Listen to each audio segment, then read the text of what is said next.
I feel like we just did this last night. Yes, it feels like it. Well, we've been stepping up our special guests. We have people waiting outside. Oh yeah, there's a waiting list. There is a velvet rope in front of my house with people dying, clamoring to get on the show. I'm pretty sure since Adam Sandler was in Philadelphia that he's definitely out there. Right. Unfortunately, I hope so. Unfortunately, I didn't see him in line yet, but he might be there. He might be there. I don't know. Yeah, I haven't looked out the window. The word on the street is this is the hot place to be. This is the new Happen and Joint. Yes. Right. To be at is our show. I kind of want to just get right into it because this guest is talking about something interesting that I've never heard of before. I know it's great because I've actually had some brief conversations with him about it, and it was so interesting. So I can't wait to hear more too. Yeah, it's like a totally different approach and different kind of question. And this time it's like we have questions for him because they usually ask us questions, but this time we have the questions because what this is sounds really interesting. So our guest today is the untherapist who applies a humanistic, eclectic approach to working with his clients, and also is an amazing tennis player from what I hear. Neal King is here, everybody. Thank you, Neal, for being here. Oh, my pleasure. Absolutely my pleasure. Oh, all right. Don't butter us up. You already got the job. Don't butter us up. Oh, thank you. Thank you very much. So tell me again how you and Kristin know each other. From tennis, like you mentioned, we met playing tennis for this fun Philly SWAT tennis crew. And we just started as soon as I remember when I said something like that I was a therapist. She said, "Oh, I'm a therapist too." Aww. And yeah, so it was that was the relationship builder right there, the common ground. And yeah, we kind of hit it off since then, and she's super friendly and nice. And thank you. Yeah, so that kind of worked out. And oh my goodness, Adam Sandler, excuse me, I was here first. Oh, he's over your house. That's right. Yeah. All right, great. Now we know where he is. Mystery solved. We know where Adam Sandler is. Thank God. He's no longer a missing person. We are good. I was very upset about that. So what attracted you to get into the line of work that you're in right now? Calculus. Okay. It was calculus. Took the long way around. Yeah. It was actually, that's what it was, because I thought, so I was way back when I was a child, I was really, really bad at school. And I didn't know that I was bad at school because I was just a product of my environment. And that's how I was identified as, not good at school. But that's because they didn't teach me the way I needed to be taught. And also I didn't have any supervision at home. So, but meanwhile, I was really good at math. And for the first time, they had this college program in our school that was an accounting program. And I was so good at math. And in a yearbook, accounting genius of the grade. I was like, that's it. And I graduated at 16, started college then, and went right into, well, I'm an accounting major. Why not? And then I walked into the calculus class because I thought you have to take that.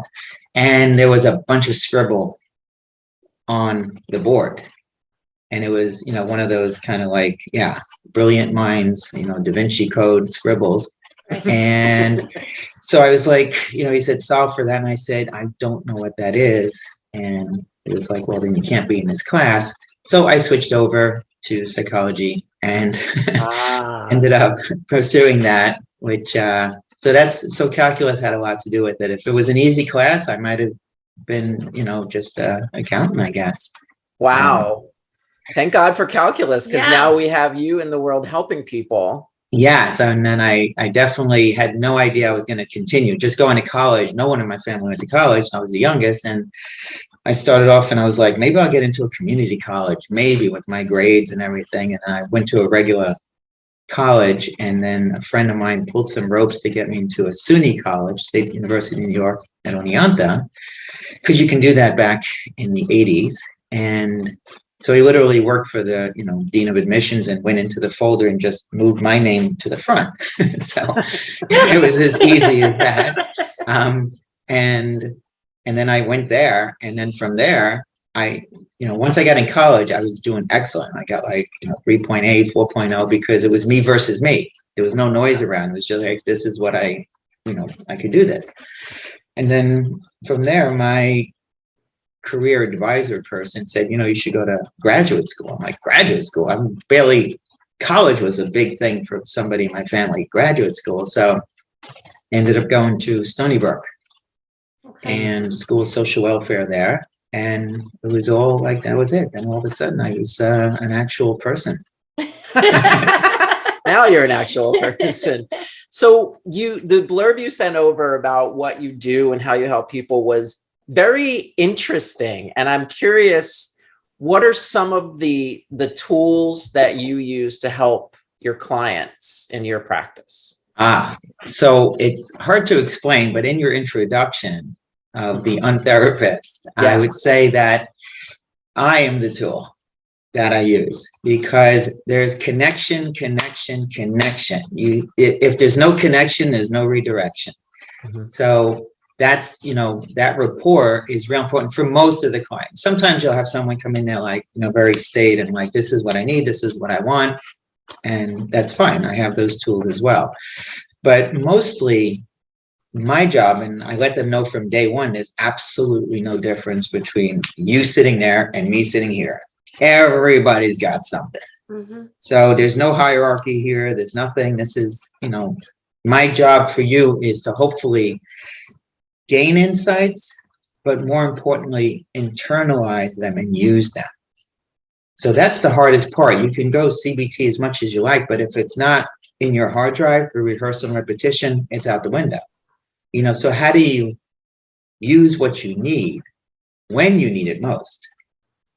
When you need it most. So that's kind of, the tools that I use is always start where the client's at, and then let them know that you're not stuck. This is just a period in your life, whatever is going on, no matter what, and then I show them you just, are stuck because your thoughts are stuck, and I'll take them back to, being 5 years old and crying about an ice cream or something. And well, why aren't you crying now about the ice cream? Oh, because I know more. Exactly. So in 5 years, you'll know more. You look back and you'll be like, oh man, I wish I did this and this and this. So, my thrill for myself is empowering the person to recognize that, wow, my life doesn't have to be this way.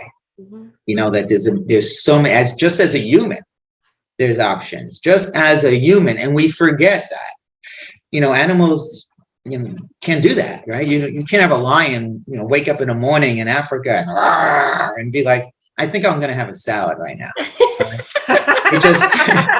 It just doesn't work, right? But humans your whole life can change in an instant and with a thought. So I guess it's a long answer, but I'm about either reaction management, thought management, so that, and not following the brain train, because your brain is designed to keep you alive. And most people just latch on their thoughts and then they're off to the right. So separating that, and I use it myself. I have anxiety and I'm like, not anymore, because when it happens, that's my trigger to talk to my, I'm like, really, brain? That's what you need to do? Yeah. Do what you need. You want to make me feel bad now? But I refuse to entertain all those ridiculous thoughts. So I separate church and state there. That's always a good thing. So you mentioned a lot of different kinds of management, and for us, Kristin and I, when we were all talking before the show started, you had mentioned something interesting, because we're used to the idea of stress management. Everyone is, yes. Everyone is, because that's the new thing, like manage your stress. But you said it in an interesting way. You phrased it as joy management. And so that's our question for you today on this episode is, what the heck is joy management? And why haven't we heard about it sooner? So it's funny it's funny that you said that, because one of my high school kids who, was big into psychology and learning about it and all the advanced classes. And I told her, I was like, we're going to talk about joy management. And she's like, wait, that's not in any of my books. I'm like, I know, because I made it up. And I developed it and I'm working on it. And I'm going to say I'm at least a year away from hopefully having research done on it and putting in steps on how to actually, do it, and, how to train people, other therapists to employ that, and let alone people internalize it. But the concept, because we hear stress management, and just like rehearsal and repetition, just like noise, it's washed out. It's like, oh, I'm so stressed out, right? Oh, I'm so stressed out. And it's not really, it's become too much, in my opinion, part of everyone's day. So that in their mind, it's like, oh, I can't wait for Friday to come so I have a glass of wine and 2 hours of Netflix. Amen. There's my joy. That's my joy. And the idea of waiting for so long and most of your life, right? You're like, oh my God, when I retire, then I'll relax. So at the end of the week, I'll relax, because we're so used to, and it's no one's fault, because that's how we're raised in the environments of people. Oh my God, I can't believe you don't have the keys. Everything is stress. So I was like, why wait till you're older? Why wait till the end of the week? These moments, this second that we're sharing here together, are our actual, this is part of what we're painting life with. So why paint it with stress and then polka dots with a couple of joy moments? And I'm not talking about happiness. I'm talking about joy. So that when you're joy centered, when you're managing your joy, then the goal is to be so acutely aware of any stress trying to come in there. So now it's not like stress is in the front seat and joy is in the back seat. For many people in the trunk, just like waiting to get to the back seat, waiting, and that's the truth, right? You see it. And so here I want to put joy as, that's the way, even it doesn't matter, whatever's going on, there's always been a solution. And that's proof is right there, because you're on the planet, you're here, right? So, and when people are stuck, I can point to them, in their lifetime when there was like a big crisis, and someone might have got hit by a car, and they might have lost their job and been homeless. And where are they now, though? So that whatever happens, time moves on, and it doesn't mean that you shouldn't feel the feelings. It just means that you should make joy your primary, the fuel of your everyday living, so that you're acutely aware of stress. So it kind of combines the idea of, the regular stress management. You feel stress, you stop, you take breaths, you do all the things to manage, you come up with solutions. But here, that awareness of this is kind of interfering right now with my day. Okay, let me stop and resolve it. Let me put it in its place. It doesn't mean it's going away. You have to feel the feelings. 20 years ago, when I developed audio programs that were kind of around the country, I did a whole thing for stress management and all these things. And one of the things in there was the 3 R's, which is, recognize, realize, and reinforce. And recognize means recognize the stress. Know that's happening, because too many people are just like, they go right into the whole movement. Their body changes and their physical being changes, their voice changes, and they're like, don't recognize, like, I'm under attack, but realize that's fantastic. Realize you are normal. That just, when you get stressed out, I'm like, thank you, brain. I'm going to need you one day if I'm walking in a dark alley and Kristin is coming up on me, like, so I'm going to need that. It's so scary. It's a little scary. You are. So, and then reinforce a method, whatever method works for you, whatever one of the millions of CBT methods or calming methods work. But the idea of making that the center makes you acutely aware of what's trying to come in. Mm-hmm. It's almost like if you have a nice yellow painting, you're going to be aware of somebody throwing green or red or something on it, because like, okay, how do I clean that up now? Because I like this. Right. That makes sense? Absolutely. Mm-hmm. And I have a follow-up, and then I'll turn it over to Kristin for the rest of the episode, because I feel like I've been talking too much. No, you don't. You had mentioned there's a difference between joy and happiness as you were leading into, and I'm curious what you feel the difference is between joy and happiness. Sure. So first of all, thank you, because when I said that, I did notice your face change. And so it just made me feel like, because I've done Zoom improv classes and improv trainings for other therapists and stuff. And when I would see that and I call it out, I'm like, oh, you look uncomfortable. And they're like, how did you know? And I was like, oh, this is good. I recognize. So I was like waiting for that question. But I wasn't really prepared for it because I had no idea. So you don't have to have all the answers. So the happy, for me, happiness would be more, if you're always in a state of happiness, then where you're going to go. Mm-hmm. So, happiness is when you have that, someone might be like, oh, by the way, I booked you a vacation this weekend. It's like, oh my God, you're going to feel ecstatic. You're going to feel happy. You're going to, so it's different than it's like, I always say it's really good if you have joy with bouts of happiness, so that every once in a while it comes in there, that's fine. But if you're always up there, number one, it's going to be hard to maintain. Number two, if you think it's easy always carrying joy around without people saying like, oh, why are you always in a good mood? Right. So, I'm sure like you might have come up with that. I know I did. I used to work inpatient in the hospital in Trenton, New Jersey. It was a tough situation, but I maintained even back then, just being in a good mood. Like I would call it POP, positive only perception. Why not? So when someone once stopped me, like a little upset, they're like, why are you always in a good mood? And I was like, you're right. What do you prefer? Pick a mood, any mood. Tell me what you want. Yeah, because if you have a choice, then do that. It doesn't mean. And at that time, it was difficult. I was, I think working 4 jobs. I didn't have a place to live. Oh, so it was like, but it doesn't matter. It wasn't anyone, it was like, it's still my choice at the time how I'm going to go through that day, because you don't get that day back. The more I've been doing this, the more I realized that old people were right. Excuse me, old people. What I mean by that is the old adages, all the old sayings that I heard growing up make sense now that I'm older. Right. That. So, and how they say youth is wasted on the young. I say that every day when I wake up. So I've reframed that to youth is wasted on the middle age. Because they still haven't gotten it. And that's the thing, you still haven't gotten it.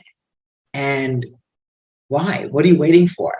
Right? So what are you waiting for? So that you can see my passion in that is to move people there. And when you get that feedback of like, oh, my life's changed and I can't believe this and all that, that's, therapist's dream. But the joy management part, I'm instilling now in all of my clients, at least the ones that can understand what I'm saying, not the little ones.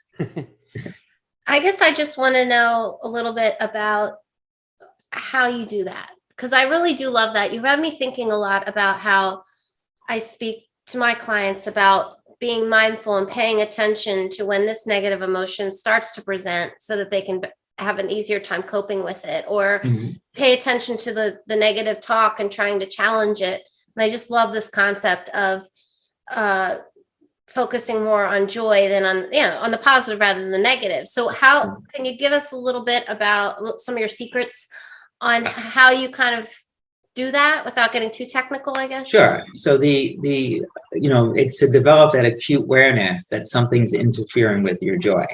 So the reality, so we break it down, and this is, a little bit of the methods when I reduce to the ridiculous people's lives, is I take what was used to be an eco map, and I've totally Nealified it into, I just put their name in a circle and show them that their entire life is extremely repetitive. And that's the truth. So it's like, what relationships do you have? Oh, I have one with my husband and my parents and my kids and work. And I'm like, yourself, and maybe finances if you're worried about money. And I'm like, that's it. Most people will have between 5 and 7 things. So when you show them like, this is actually your life. This is it. That's it. And they're like, wow. Like, so I'm like, at any given time, your stress is going to come from one of these things. So it's extremely anticipated. So I use that phrase, those words, these are anticipatory stress. This is not, we're not running big companies here that something's coming up every day. This is anticipatory stress. You know what's going to happen at any given time. So why not plan? So what is it this week? Make it simple. That is the mode. They're like, oh, well, there's problems at work. Like, okay, let's put down work. What's one or two things in your power, without a shadow of a doubt?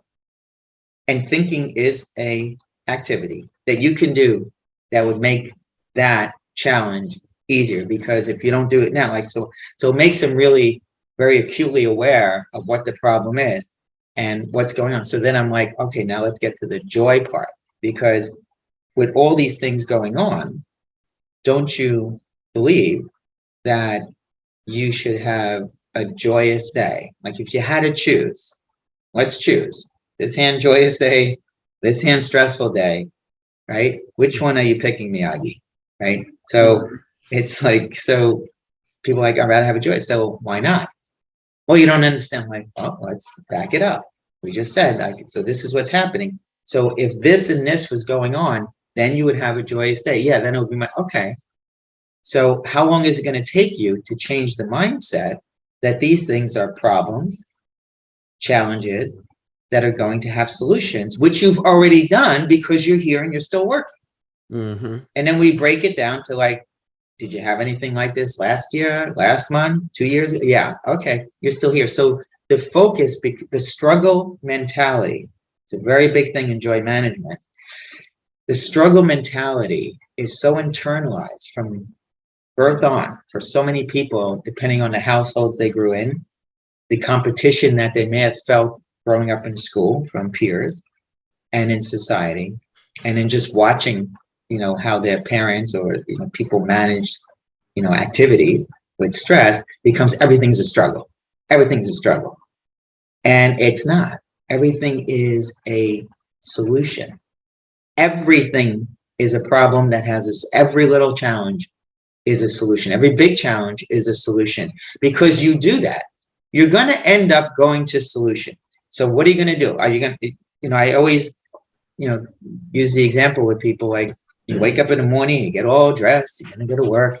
And then, right before you leave, there's a little tiny baseball bat next to the door, and you boom, boom, boom, hit yourself in the head. You go to work, and 2 hours later, why does my head hurt again today? Every day my head hurts. Like, it's like you're looking into my life right now. Yeah, do something different. And then of course the psychology of it, which is what I'm about, is it's not just this blanket, because there's a reason they have it. So I like to go from the bottom up approach and teach them that, like, there's something stuck in the brainstem from way down that has already changed your lens of how you're looking at things with this bias expectation, which reinforces now I suck. Mm-hmm. And it's like, no. So to give them that education and to give them that piece of making them think, like, wait a second, there is, why am I choosing this? And then, and just the idea of, was that your plan?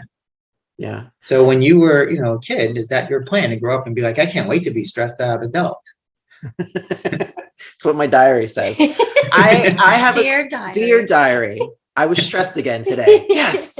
I have a question for both of you, actually, because this is really prescient. I love that we're having this conversation, because this specific topic actually came up this week with somebody I'm working with. Really? Right. Yeah. It's really eerie that you said this. It's really cool. Why are we so more comfortable with the stress and the struggle being the norm rather than the joy being the norm? Because I see this a lot with either people I work with, myself included. I see it in my life. Is it because I can hear people saying, oh, you don't want to walk around all happy all the time and rose-colored glasses, and there's stuff going on in the world. You should be stressed out.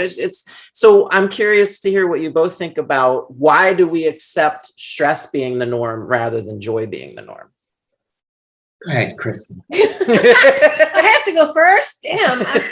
I feel like I'm going to say something, and Neal's going to have like this very eloquent and very. No. I don't know. I think it's such a good question. Thank you.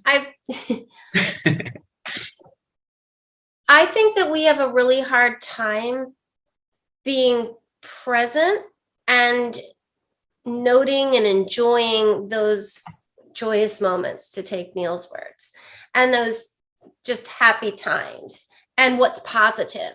We have a very hard time recognizing what we already have. And so when there's a problem, I think we hyper focus on it. And then it affects everything that is good. Like, we forget all the good stuff we have going on, all the joy we have going on. And then we get honed in on what's wrong. And I don't know why exactly we do that, but I do think that a lot of it is the way we're programmed and raised, and like what Neal was referring to. And we don't celebrate enough the joy. We don't appreciate it enough, I really kind of think, and are grateful enough for we take it for granted sometimes. Mm-hmm. And then when there's a problem, it's like all that positive stuff goes out the window, and it shouldn't. And that's why I'm really interested in your approach. If we were better able to remind ourselves of the things we've done and that are in our life, I think that it would help us to derail this mindset. I don't know, Neal. No, absolutely. You said the key, couple of key words there. One was grateful. To actually practice gratefulness is a big thing, because it makes you acutely aware of the things that are going right. Like not what's going wrong, and that is hard to shift to. I still I just kissed it yesterday. I kiss my steering wheel all the time. When I first started doing that, my daughter's like, wait, and I'm like, you don't understand. Like, so many people don't have cars. I'm so grateful that I have a car. It's not a great car, but it's just a car. So I was like, that's a big deal. And I'm great in every single day. I'm so grateful. I can't believe that I'm in this house right here. Like, it's just like amazing compared to where I was. And just that idea of recognizing what you have around you. Getting back to your question, Ralph, is, why the struggle mentality, and then going right back to it. So it's similar almost to if you ask people that have chemical depression, which we're still not sure about, even if the environment is assisting in those chemicals being produced from the first place. We're not sure. There's a lot of stuff out there, but they will tell you that I went off my meds because I wanted to feel depressed. I don't like it, but I'm comfortable there. Oh, yeah. So it's like a wet blanket that has like broken glass on it, but it's not. It's just enough to settle in for a few days. And I know this world, and it's soft. For me, it's more protective than actually dealing with the real world. So but that's been in their hard drive. So if struggle is in your hard drive, then it's it's rehearsal and repetition. And I use tennis all the time as an example to that. The idea of, I'm going to take a deep breath and feel better is like, that's great. Why don't you do it? You already knew that for 30 years.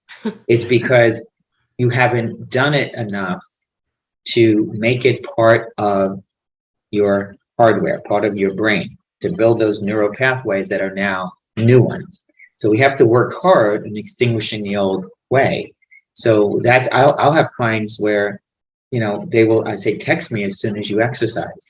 I'm going to text you at this time. And I text them like, all right, time for your walk, just so that, to create that pathway that, because positive begets positive. So once you start that, it begets more positive. So that, the reminders is a big thing. And I use, like if you never played tennis before and you go out there and you go, for a half hour once a month, nothing much is going to change. If you go for 3 hours every day for a month, you're more likely to build up some muscle memory to recall, just like, oh, I didn't even realize that I'm throwing the ball this high. I had no idea, like compared to day one. Same exact thing with learning a new thought skill. just think about the thoughts. Right, with so many thoughts and about everything. So to actually carve that out into like make, literally chisel away. And I'm thinking about like now the statue, David's like, how did you make that? I just carved away anything that wasn't David, right? It's like, so I think I might be wrong. I'm not that smart, but I think it was that statue David, right? Yes. Okay. So the same thing is like, why not carve out anything that's not joy? And then you'll be acutely aware of joy. So, and why not? When you ask people and you talk to them, they're like, yeah, of course I want that. And then, but, and you let them, but you don't understand. My daughter just moved back in. My mom is, in the upstairs bedroom. I had a hospital bed for her at the same time. And I'm like, she's senile now and things are going, completely, she has dementia and she's going down here. I'm like, okay. So those are challenges. In those challenges, and it might be for a while now, where are you going to find joy? Because self-care, as we know, is not being selfish. Selfish is an interesting word. It's been used all the time. Right? You grow up with like, oh my God, don't be selfish. Share with your brother. Don't be selfish. But if something like, if let's say, you're watching some of the trees and you're looking and you're like, oh, that leaf it's a little bit, it's kind of yellowish. Then it's okay. It's a little bit yellow, right? It's yellowish. But when you try a little bit for yourself, you're selfish. All of a sudden, it's a bad thing. When you're doing something a little bit for yourself, you're selfish. So it's, but it's okay to be selfish in this case because, the more the more you're comfortable with yourself, the more you can be there for others, not just as a therapist, as any human. So I did a whole episode on that. Yes, selfish versus selfless. That was a great. We did. I think I remember that. I think I remember. We don't exist in a bubble. We have to interact with other people during the course of our, daily comings and goings. And so what would you say to somebody who says, all right, I like the idea of joy management. I like the idea of focusing on the positive rather than the negative, but then I go to school. But then I go to work, but then I go back to my family and they are the exact opposite. How do I hold on to what I have? Excellent question. Right. Thank you. So that's what I call CHOP, CHOP. When you get trained to turn challenge, CH, into opportunity, you chop the moment. Self-motivation disregards the environment and works moment to moment because that's how we measure time, and then you die. So if you want to make these moments, right, these moments are yours. So you become jealous of your time regardless of the surrounding. So if someone's coming to you, you're in the family, and it's like, now you're being harassed again by, your sister's like, oh, so you're still at that job? Like, oh, I can't believe my sister can't do any better. Like, no offense, but, I'm just saying, like you said, you're going to leave the job and you're like, now you're feeling all the things, and it could be from childhood on, like you're just feeling less than and all that. But if you use that as like, like, in the mind, like I thank the moment and then I'm grateful for the moment.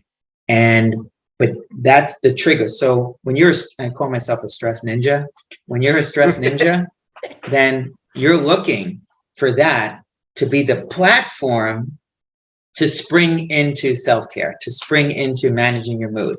Don't not feel the feelings. It's going to be like, your real feelings going to be like, and I had this happen last week, and near the end of the day, my fiance is like, you slammed your hand down on the counter. You were pretty mad. And because, it's like for me to be upset is like a world war, it's like a world event. So So I was like, you're right. I said, and did you hear? I said, absolutely. Did you hear what I whispered right after? And she's like, no. I said, joy management, because I was, I'm human. So my system is still trained. It's one of those things where you're on a hold with an insurance company, they transfer, and then you finally get someone and you're waiting for 10 minutes. And I'm like, I'm going to put the phone down, and my pinky hit the 9 button and it said, thank you for calling. And I was like, no. So I was like, but then as soon as I did that, I was like, okay. And I always, and I know hopefully there's some takeaways from this for people listening, is magic words. Again, when I wrote this stuff up 20 years ago, is I wonder what my solution will be. Ooh. And that's what I said yesterday when 2 days ago, my computer was already going. And I was like, I know I'm not going to not have a computer next week. I know if I make a lot of noise, nobody gives a crap because, this will be a story I tell in 2 years from now. Like, oh, you remember the time? So why would I let it take away from the quality of my life? And on the way to solution, because you're always going to go to solution, right? No matter what, you're always going to go to solution. So I wonder what my solution will be. What does it do? As therapist, it is a question. So it's already going to the cortex. It's going to the logical part, right? Because we want to get out of the emotional brain. We want to start blood flowing to the right direction up there to activate it again. So when you say I wonder what my solution will be. So can't blame anybody, right? No matter what, Right. even if you are 100% right. So I always, say, like, I give a host story example. I don't waste time with it now, but at the end, it's like the idea of I wonder what my solution will be is even if you're right, there's always something to learn, always something to learn. So and it's most of the population will go right to blame. It's easier. Like, oh my God, the guy freaking stopped short right in front of me. Like, no wonder, it's like, okay, 100%, right? But I'm 100% right. But what did you learn? Maybe I should have, slowed down. Now I know. But now I know that the dry cleaners don't always have your stuff on time. I need to call in advance. I didn't know. I was picking it up on the way to the event, and I never heard of them not having it ready. It was supposed to be ready 2 weeks ago. So all these things. So if you live that way, knowing that there's going to be other people maybe mess up situations, no matter beyond your control, but you're still in charge of you.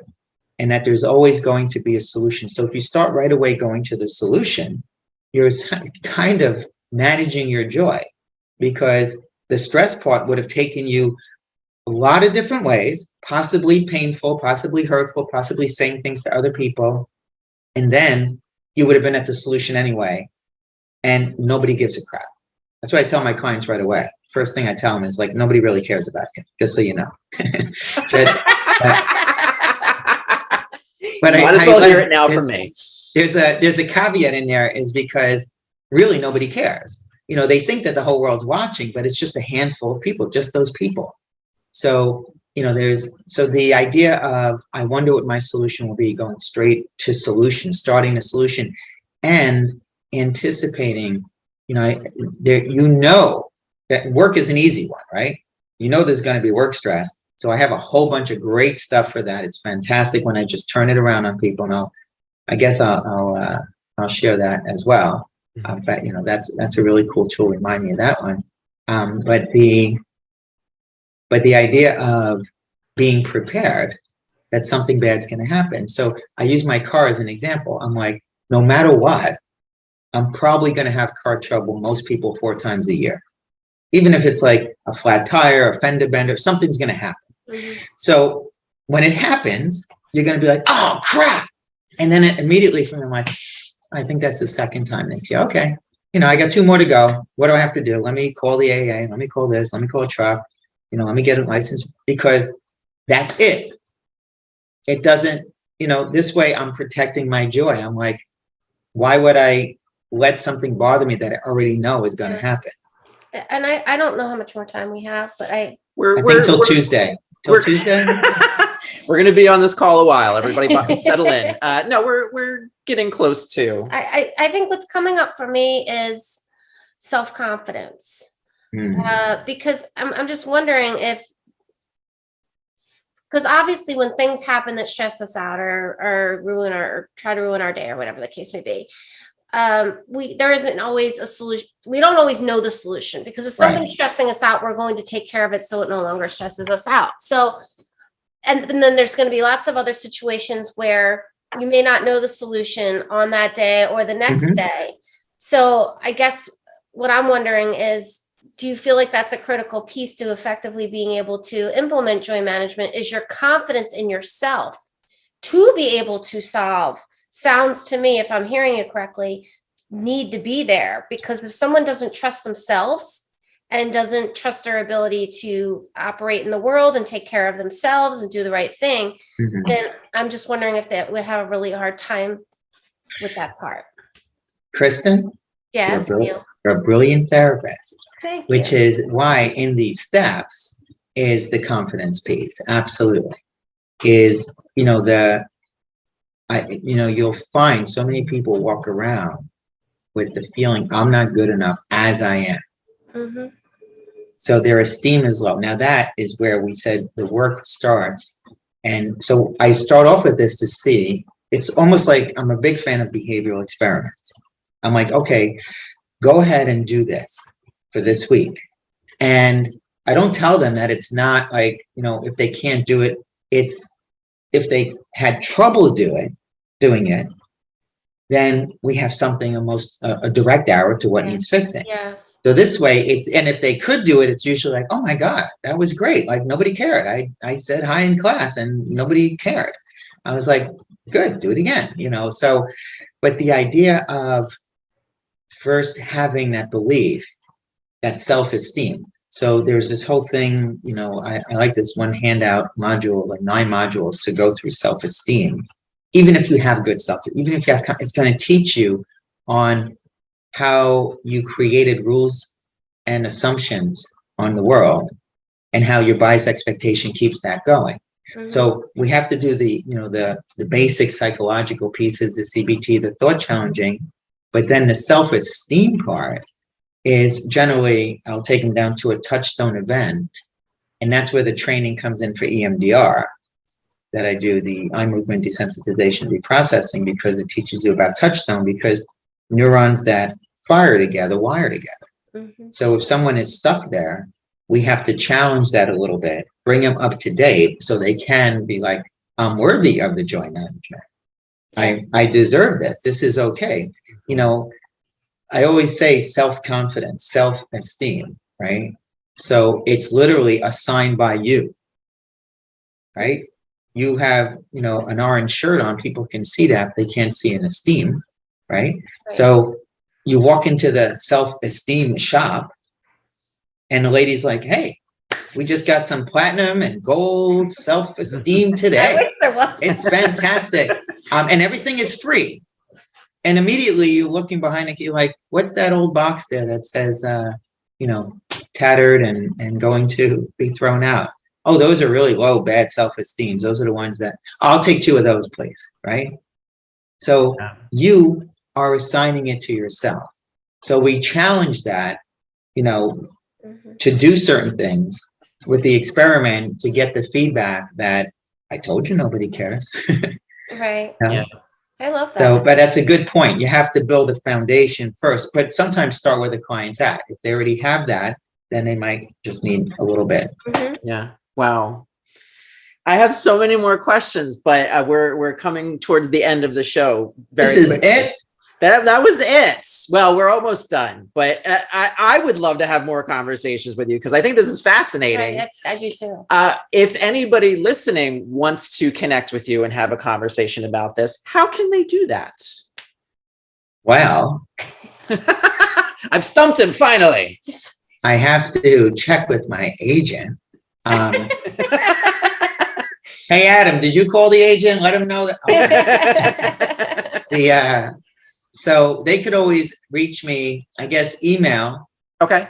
Would be the best way. And it's kind of fun because recently, in the last couple of weeks, people have been reaching out that either came to one of my workshops. I teach other therapists how to utilize improv in therapy.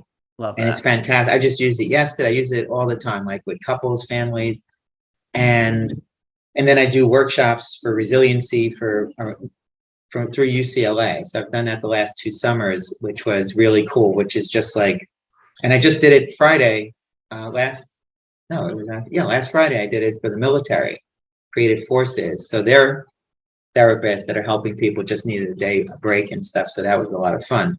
But 2 people had reached out that I never heard of that like, oh, I took your workshop, a couple of years ago. And another one was like, at my resiliency thing and was like, I'm just a student, but is it okay if I ask you questions? Because I want to use improv when I become a therapist. And I was like, wow, I couldn't believe it.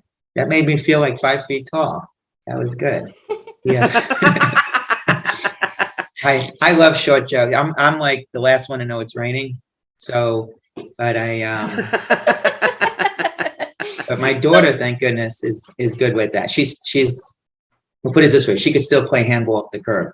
So she's a little bit less than me, but it's a lot of fun. So they can reach me at Neal, which is Neal, Neal, Neal, at kingmotivates.com. King, my last name is King, motivates with an S.com. Right. That's my regular go-to website. And there's a new thing that I'm doing that I'm launching hopefully before Thanksgiving. Very excited about this. Yes. It's sort of, it was filling a need to help other therapists because I wish somebody did this for me when I was kind of transitioning from an agency and scrambling around to try to find part-time work. And usually you get paid very little for that compared to what you're worth. And there aren't really any quality programs out there that pay well for therapists. There's the big ones that the public doesn't know, like I can't mention them, like, right? We don't have enough money to get sued, so don't mention them now. Okay. I could go, I could change their name a little. I did, like I used to change the names of the dating websites, like to different ones, but anyway, yeah, we don't want to, well, you might want to get sued. That'll be a lot of good attention. Hey, any publicity is good publicity. Right. So they can reach me there, but that's going to be strictly an online therapy platform. And the distinguishing factor is that it's selected handpicked therapists that are going to be providing that. And we're going to be talking to each other. So it's not like the big ones that do that, and charge you by the text and by this, by that. It's more like, this is what you're getting, and the therapists get very highly rewarded for that. And that's called Your Time Online Therapy. Your Time Online Therapy. And that's going to launch in probably, hopefully, well, as soon as, I have time to finish putting it together with all the people. But so that's how they can reach me. Great. Yeah, that'll be the easiest way. And all that will be in our show notes when this is posted, so people can find all that information. So excited! This has been such an amazing conversation. Thank you so much for. You can now start your weekend. Now you can dance. Go loco, go loco, go loco. No. You're gonna dance out. No, seriously, this is super fun. This got me thinking a whole new different direction and stuff. I think this is great. It's an incredible. I love it. Excellent. Yes. And ever since you brought it up to me, I wanted to know more about it. So now I'm open to, formulating it. Like I know that my process, I know that I have to finish this project and then I'll start working on this and getting it into an organized way of how to teach you like step 1, step 2. This is the theory. This is the philosophy. This is the science that we know. This is what is, theorized and stuff like that. But yeah, so hopefully that's a year away, and we'll hopefully research and stuff like that. But we'll see where that goes. Well, we wish you. Yeah, you look out for every good thing. This is amazing. Yes, this was great. Awesome. We appreciate your time. I know how absolutely. And I forgot to mention that I'm also building a whole thing called Heal with Neal, and that'll be like a whole thing. So a lot of these Nealisms will be under Heal with Neal. Just Google Neal and they'll all come up. They'll all come up. That's it. Awesome sauce. Everybody, all right. I love it. Thank you so much for the opportunity. Absolutely. I am so grateful. This has been amazing. Thank you everybody so much. And we'll see you next time on the next episode. Excellent. Enjoy life. Thank you. Thank you.